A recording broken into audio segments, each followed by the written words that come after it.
Today's story starts like many other true crime stories. However, this one comes with a very unexpected twist at the end, one that is exceptionally brutal and graphic. As such, viewer discretion is advised.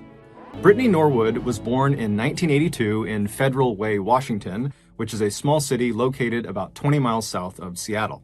Growing up, Brittany's family never had much money. Her father, who was the primary breadwinner, ran a small upholstery shop in town, and while he worked tirelessly, he barely earned enough money to make ends meet. And considering how large Brittany's family was, she was one of 9 siblings, the lack of financial resources at times made life very challenging.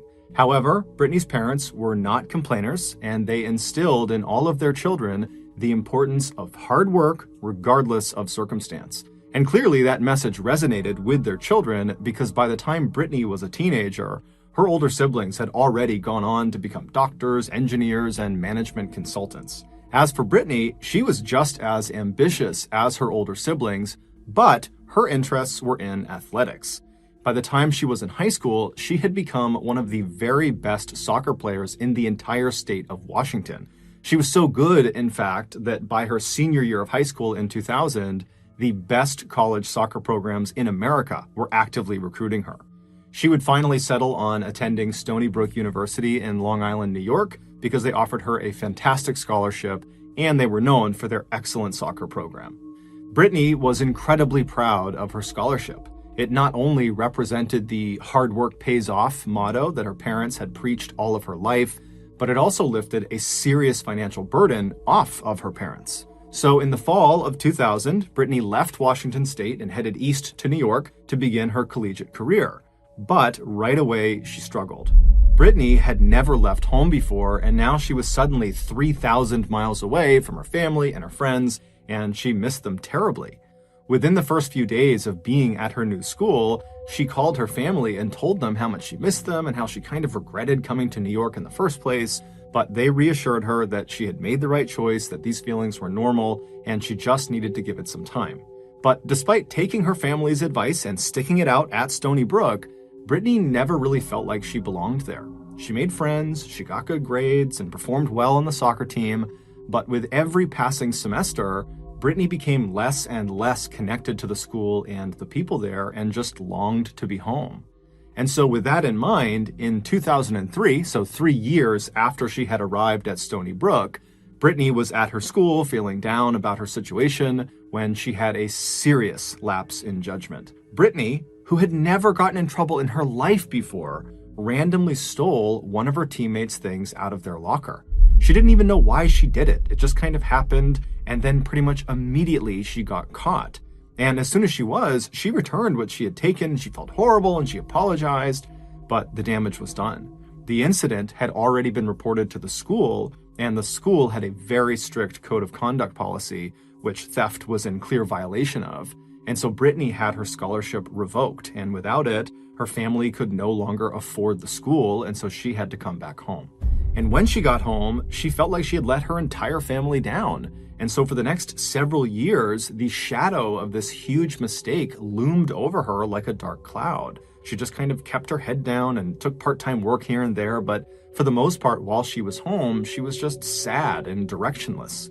But finally, in 2010, so 7 years after coming home from school, when Brittany was now 28 years old, she decided enough was enough. She was going to stop letting this mistake define her life.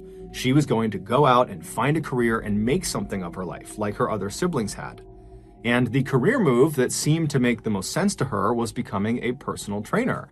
Despite not playing soccer anymore, fitness was still a very big part of her life, and she loved the idea of helping other people get fit and stay fit. And so she began looking at where personal trainers were the most in demand, and she found Washington, D.C. was a total hotspot. And it just so happened 2 of her siblings were already living there. And so that year, she packed up her stuff and she headed out to D.C. as well. When she got there, she had a little cash, but not enough to sustain her longer than a month or 2. So she applied for and got a job with a Lululemon shop. Lululemon is a company that sells yoga athletic apparel. The shop was located in Bethesda, which is a very wealthy suburb of Washington, D.C., And right around the corner from the shop was a gym that Brittany immediately fell in love with and decided would be the perfect gym for her to run her personal training practice out of once she got certified. So a very happy and rejuvenated Brittany began work at the Lululemon shop in Bethesda in late 2010, fully expecting to only be there for a few months before she transitioned to her personal training career. At around the same time Brittany began working at the store, another young woman had started working there as well. Her name was Jana Murray, and she was quite similar to Brittany. She was 30, so 2 years older than Brittany, and she had been raised in a close-knit, modest household in Texas where her parents had preached always working hard and doing the right thing, and she really took that to heart. And like Brittany, Jana was also a star high school athlete, except instead of playing soccer, she was a big track and field star. And actually, she set some records in Texas for the discus throw. But after graduating high school, instead of pursuing athletics in college, Jana had pursued business. She enrolled in the business program at George Washington University in Washington, D.C. After she graduated, she worked in the private sector for a few years before deciding it made sense for her to go back to school to earn her master's degree in business. She was accepted to the very prestigious Johns Hopkins Business School, which was located a few miles from the Lululemon shop where Brittany worked. And by 2010, Jana was in her final semester, and all she had left to complete was a final thesis paper. A thesis is a long essay involving personal research. The assignment was to write about the structure of a company of her choosing. And since Jana was a huge fan of Lululemon apparel, she had decided to write about them. And during her research on Lululemon, she discovered that the company was far more than just clothing. They had what seemed to be a really cool company culture. All employees, no matter how junior, were encouraged to pursue whatever goals they had, even if their goals meant leaving Lululemon at some point. It was like the company fundamentally cared more about their people than their product. And Jana loved that. And so as she's writing this paper, on a whim, she decides to go get a job at a Lululemon store. And the nearest location was the one near her school. Jana figured working at the shop would only make it easier to finish her thesis, since it would provide her boots-on-the-ground information. Also, she just wanted to see for herself if this company was as amazing as it seemed to be. And so her plan was just to work at this shop until her thesis was done, at which point she'd earn her master's and more than likely she would quit and move on with her life.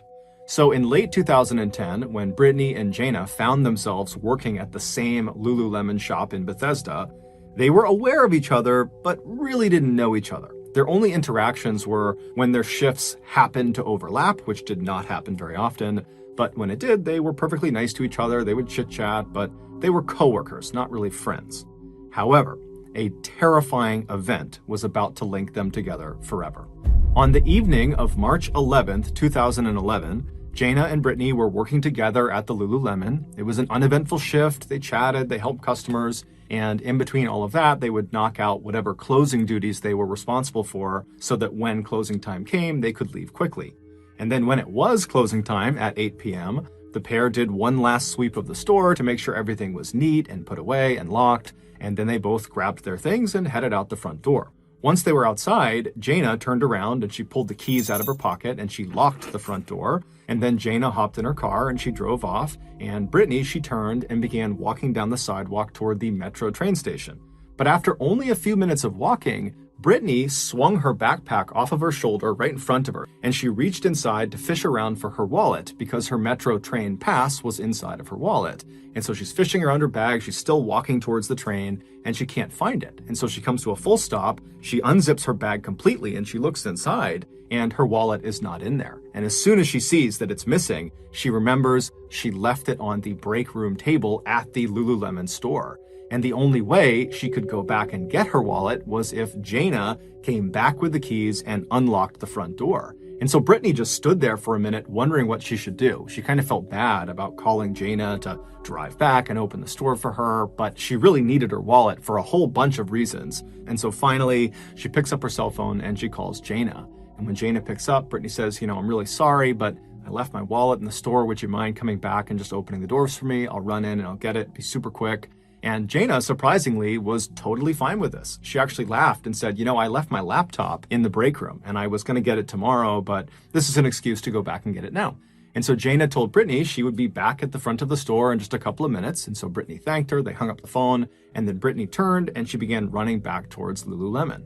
When Brittany arrived at the front of the store, Jaina was already there, and Brittany immediately said, "I'm so sorry, thank you so much for coming back." And Jaina said, "Really, it's no big deal." And then Jaina pulled her key out and she opened the front door of the store and they stepped inside.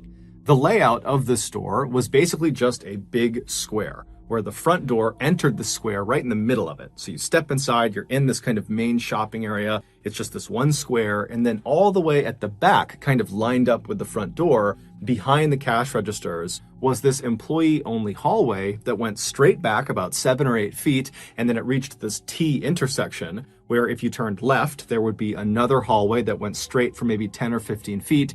And it would come to a dead end at a door, and that door would lead to a bathroom. And then if you were standing in front of that bathroom door and looked left, there would be another door that led into a very small kitchen. And then if you went back to the T intersection and turned right and looked straight ahead, you would see another stretch of hallway that was about 10 or 15 feet long. And it would look exactly like the left hallway, except at the end of the right hallway, there was no door to a bathroom. It was just kind of a dead end. But at the end of the right hallway, if you walked all the way down it and then turned right, you would see there was a door that led into the break room. So the break room and the kitchen were kind of oriented in the same position at either ends of each hallway. And so the two women go inside the store with Brittany in the front. They get inside, Jaina flips on the lights, and they walk across that square main shopping area. They go past the cash registers into that employee-only hallway. They go straight down, they turn right, they make their way down the right hallway, and then they open the door to the break room, and they go inside. Brittany very quickly found her wallet. It was on the table. She grabbed it. And so after she had her wallet, she just left the break room and began walking back out towards the main shopping area and the front door. Jaina was only a couple of seconds behind her. She grabbed her laptop and then she left the break room. She walked back down the hallway. And as she turned back into the main shopping area, she kind of had her head down. She was fiddling with her laptop and her phone. But even though she wasn't looking up, just looking down, she could tell right in front of her, Brittany had come to a full stop in the middle of the main shopping area. And so as soon as she saw that, she stopped what she was doing and she looked up. And immediately she could see why Brittany had come to a stop. There were now two men wearing all black with black ski masks on that were standing between them and the front door.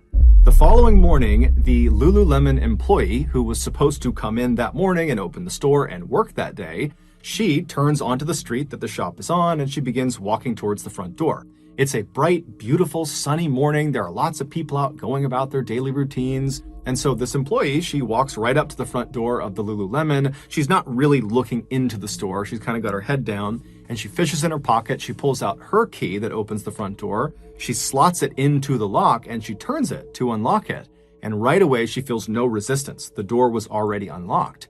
And so this really gets her attention and she looks up, but there's a glare on the glass from the sunlight, so she can't see inside.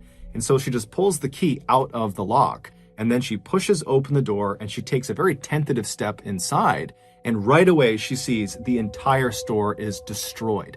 There are shelves knocked over, there's clothing everywhere, it's a complete mess. And before she can even process what she's seeing, she hears what sounds like moaning coming from the back of the store, basically back in those hallways. And so this employee is terrified, and instead of going in to investigate, she just turns around and leaves the store and immediately calls 911. And as she's on the phone with police, this man who just happened to be walking by at this moment, he saw her and saw how visibly upset she was. And so he just stood next to her and waited for her to get off the phone with the police. And then when she was, he asked her, what's going on? And she would explain that the door was unlocked. The store is a complete disaster and I heard moaning inside and I'm too scared to go in. And so the man says, hey, I'm going to go in there and take a look around because I'm worried there could be someone who's hurt who needs our help right now before the police even get here.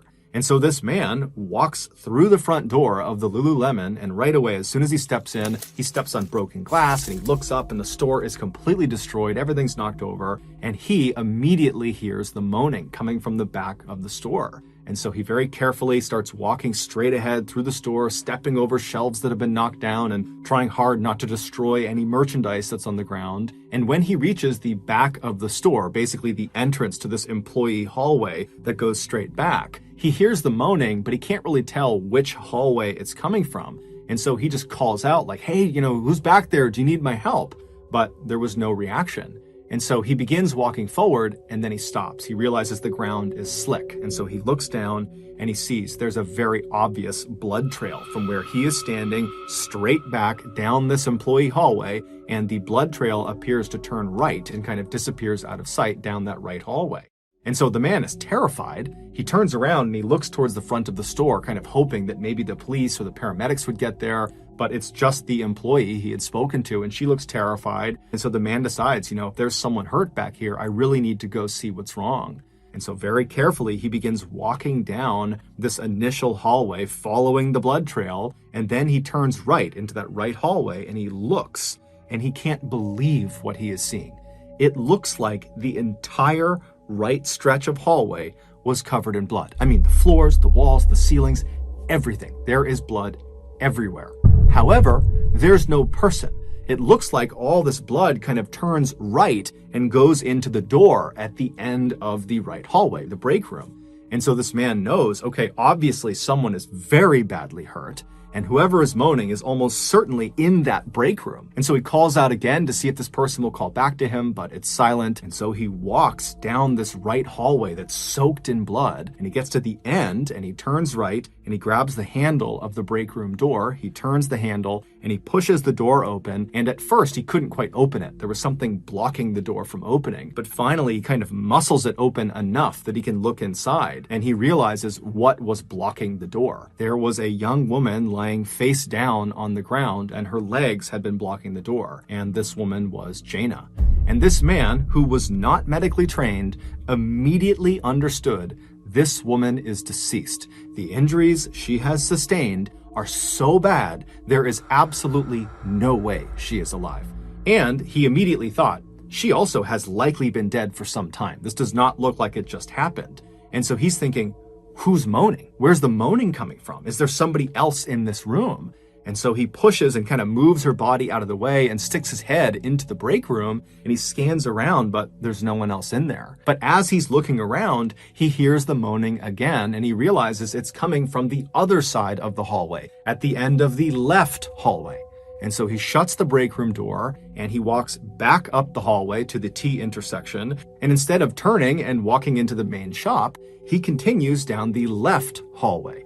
And he goes all the way down until he's standing in front of the door that leads into the bathroom, and to his left is the door that leads to that kitchen. And as he's standing there, he just kind of yells out, hey, whoever's in here, say something, because he doesn't know what door they're in. And he hears the moaning, and it's coming from the door right in front of him, the bathroom door. And so he opens the bathroom door, and immediately he's struck by all the blood all over the bathroom. And lying on her back on the ground is another young woman. It was Brittany. Her hands were zip tied together and attached to a pipe on the side of the room, and she was covered in blood. There were obvious stab wounds and slash marks and bruises all over her. And at first, this man assumed she must be deceased, and there must be a third person in this bathroom who's doing the moaning. But then he was startled when Brittany made this low, guttural moaning sound, almost like the sound of an animal dying. And he realized that was the moaning he was hearing. It was Brittany. At that moment, the police had arrived. They had rushed inside. They grabbed this man and escorted him out. They secured the scene, and then the paramedics came in, and they would confirm that unfortunately Jaina was deceased. And then when they went to Brittany, they found that she was still clinging to life. And so they put her up onto a stretcher and they began wheeling her out. And as she was being brought out of the store, the paramedics began trying to talk to her.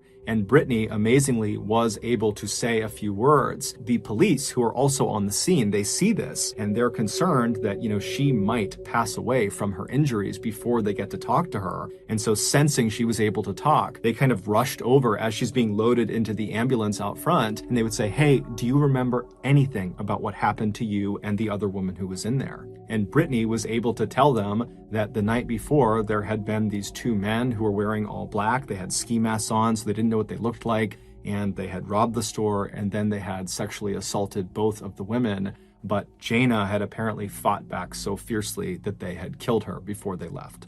And so after she tells police this, the ambulance gets shut up and she's taken away to the hospital. And then the police immediately go into the Lululemon store to get the security footage from inside the shop to see if they can get some footage of the attack and see what happened. But unfortunately, the only camera this store had was on the exterior of the back of the building, just kind of looking out at a parking lot. There were no cameras looking in the store or at the front of the store. You have to remember, Bethesda, where the store was located, was considered to be extremely safe, very low crime neighborhood. And so more than likely, that was why this store did not have a security system. And so very frustrated, the police pulled up the only footage they could, which was this exterior camera. And sure enough, the night before, around midnight, the camera picked up two men wearing all black with their hoods up, running away from the store. And so there was really no way to identify who they were. All they could tell was, one was fairly tall, but nonetheless, they pulled the footage and they gave it to the media. And then that day and into the night, the local news played this footage on repeat, asking people in the area to come forward if they know who these two guys are. But by the next day, when the media and the police investigation had turned up nothing on these two guys, the police added a $150,000 reward for any information about who these two guys were. But after 48 hours since the discovery of this crime, still no one had come forward with any meaningful information about who these guys were, and so the police were kind of at a dead end. And so some of the detectives decided to go back to the Lululemon shop to walk the crime scene again to see if maybe something was missed in the initial search. And so the police, they come back to the shop, and it's being guarded 24/7 by police at this point. There's yellow crime scene tape outside blocking people off. And so the detectives arrive, they go underneath the yellow tape, they go past the security, they go inside, and then one of the detectives just walks straight to the back of the store and just kind of stands there near the registers looking around. And as he was looking around, he began looking at all of the bloody footprints that were on the ground. Now, by this point, all of the prints had been accounted for except for one set. There was a men's size 14 shoe print that had been spotted in several locations in the store, and it was just kind of assumed that it belonged to one of the killers. The thing about this print was that the treads of this shoe were fairly unique. They had a distinctive and fairly easy to recognize pattern to them. The police knew about this shoe print, but to be honest, they hadn't given it much thought because they felt like the print only seemed to confirm that a relatively tall man had been involved in this crime. But as this one detective stood in the back of the store and was just kind of looking around, he noticed a bin of shoes on the ground in the store. These shoes were there for shoppers to put them on when they were getting their pants hemmed and fitted to them. These shoes were not for sale. They were just kind of random shoes that were there effectively as props to make sure people's clothes fit properly. And the detective noticed one of the shoes at the top of the pile in this bin appeared to be a large men's shoe. And so purely out of curiosity, he reached down and he flipped the shoe over to look at the treads. And to his shock, they were an exact match to the unique treads on the size 14 bloody print. But the shoes he was holding were clean. There was no blood on them. So the detectives, they kind of all converge on the shoe, and they're thinking to themselves, did the attackers come in barefoot and perpetrate this attack with store shoes on and then afterwards clean them and leave them behind? Or is it just a crazy coincidence that one of the attackers happened to have the exact same style shoe and size as the one in this bin? They had no idea, but they felt like this was significant and they needed to get to the bottom of why this kind of random shoe in the store matched this print. And they thought the only person who might have more information about what the killer's shoes looked like would be Brittany. And so at this point, Brittany was still in very rough shape, but she had stabilized to the point where the police felt comfortable speaking to her. And so they paid her a visit and they asked her if she could remember anything about her attacker's feet. Did they wear shoes? And if so, what color were they? Anything she could remember at this point would be helpful. But Brittany would say, no, I'm sorry, I don't remember their feet at all. But there was something about the way she just very quickly dismissed the shoes that tipped the police off that maybe Brittany could be hiding something. But the police didn't press her because they knew she had just been in this horrific attack, and they also didn't really have a good sense of what her normal behavior looked like. So they just thanked her and they left. They were planning to speak to her again the following day, but she actually got in touch with them first and offered to have a meeting to go over what happened. And from the sound of her voice, it just sounded like she was just eager to help them. And so the police, they sat down with Brittany again, and they began talking about what happened and kind of going over the details. And they asked her again about the shoes. And again, she said she just didn't know. And then at some point in this second discussion they're having, Brittany kind of offhandedly mentions something that she believes is just a small detail.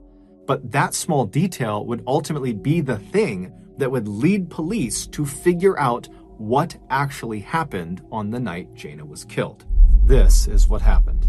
Back on March 11th, 2011, so the night of the attack, Jayna and Brittany were working in the store. It was a normal shift. Everything was fine. And then at closing time, they did their duties. They walked outside. Jayna locked the front door, and then they said their goodbyes and they went their separate ways. Jayna drove off in her car and Brittany began walking to the metro train station. But Brittany realized she had left her wallet in the break room, and so she called Jayna. And Jayna would tell Brittany that it was no big deal because she had left her laptop in the break room. Back at the front of the store, Jayna double parked her car out on the street, and then she and Brittany headed inside the shop. Brittany would lead the way to the break room at the end of the hallway on the right, and after she got her wallet, Brittany would turn around and leave the break room ahead of Jayna to make her way back out to the main shopping area. And so Jayna was only a few seconds behind Brittany. She was just getting her laptop, and then when she had it, she left the break room, she walked down the hallway, and she turned and began walking into the main shopping area as well. And she had her head down. She was just kind of fiddling with her phone and her laptop. But at some point, she realized, even without looking up, that Brittany had come to a full stop in the middle of the shopping area. So Jayna looks up, and there were not two men wearing all black with black ski masks blocking their way to the front door. In fact, there were no men involved in what happened next at all. The two men that had been seen on the security camera in the back of the building were just two cooks who happened to be hustling by the night of the attack and who happened to be wearing all black. It was just a coincidence. But there was someone standing in the store blocking Jayna from leaving. It was Brittany. Brittany was staring at Jayna, and in her hand was a foot-long square metal rod. It was one of the pieces of metal that normally was anchored into the walls of the store to hold up merchandise. Jayna is so caught off guard by this, she has no idea what the issue is. And so she says to Brittany, hey, calm down, we can talk about this. But Brittany was not trying to talk to Jayna. Brittany was trying to silence Jayna, and she had lied about her wallet to lure Jayna back to the store. This was a setup. Earlier that night, during their shift together, Jayna had caught Brittany stuffing a pair of yoga pants into her bag and had confronted her about it. And it's believed Brittany was worried Jayna was going to tell their boss about it the next day and that Brittany would be fired because of it. And then once again, her life would be derailed and she would be humiliated, and Brittany just couldn't have that. And so as Jayna slowly began to back up into the hallway with her hands up, trying to calm Brittany down, Brittany began to advance on her. And as soon as she did, Jayna screamed and turned and ran down that employee hallway. She turned right and bolted down the hallway towards the break room. She grabbed the break room door and she was trying to get it open, but before she could, Brittany had caught up to her and she smashed her over the head with the pipe. Immediately, Jayna turned around, she put her hands up over her head to protect herself, and she begged Brittany not to hit her again. But Brittany wasn't listening.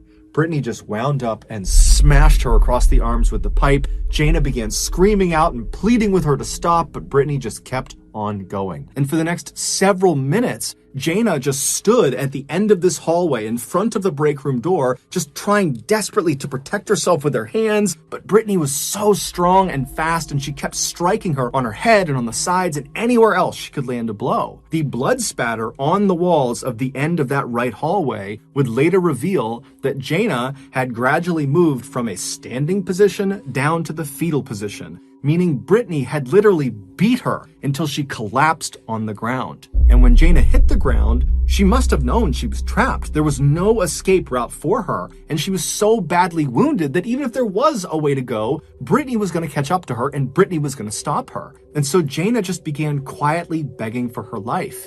But Brittany had other plans for her. At the end of that right hallway that they were both in, Brittany had noticed a red toolbox was on the ground in the corner. And so around the time Jayna had fallen to the ground and was begging for her life, Brittany dropped the metal pipe and she casually opened the toolbox, revealing screwdrivers, nails, wrenches, hammers, all sorts of tools. And one by one, Brittany began reaching into this toolbox, taking out a tool, and then smashing, cutting, slashing, and beating Jayna with it.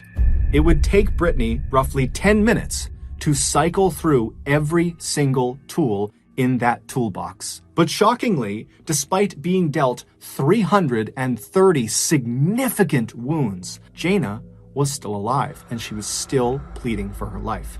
Frustrated, Brittany stood up, she chucked the tools on the ground, she turned around, and she walked down the hallway all the way to the kitchen at the other end of that left hallway. She went inside and she grabbed a large knife. Then she marched back into the hallway. She went straight down all the way to Jaina. Jaina is still begging for her life, and Brittany just reaches down. She grabs her hair with her left hand and pulls her head forward towards her. Then she takes the knife with her right hand, she raises it up, and she brings it smashing down into the back of Jaina's skull.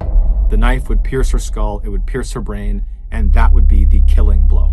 Once Jaina was deceased, Brittany simply got to work, staging the store to look like a robbery gone wrong. The first thing she did was drag Jaina's body out of the hallway and into the break room. And then once the door was shut, she headed out to the front of the store and just walked straight outside and climbed into Jaina's car that was still double parked outside. And she drove that around the block to a parking lot. And then when she got back inside of the shop, she went to that bin of shoes used for fitting pants. And she took out the size 14 men's shoe, she put them on her feet, and then she began walking around in the pool of blood underneath Jaina in the right hallway and began tracking the bloody prints all over the store to make it appear like a man was involved in the attack. And then after cleaning the shoes, she ransacked the store, and then she grabbed a knife and a screwdriver and she headed into the bathroom where she repeatedly stabbed and slashed herself before tying her hands and her feet with zip ties.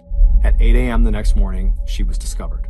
The seemingly small piece of information that Brittany kind of accidentally gave to police during that second meeting, this piece of information that kind of broke the case, that came when the police asked her if she knew what kind of car Jaina drove or if she'd ever been inside of Jaina's car. And Brittany would say, "No, I don't know what it looks like and I've never been inside of it." But a couple of days later, when Jaina's car would be found and the police would search it, they would find Brittany's hair and DNA all over it. So they knew Brittany had been lying to them. And so this is what ultimately led to Brittany's arrest, and she would later be convicted of first-degree murder and sentenced to life in prison without parole.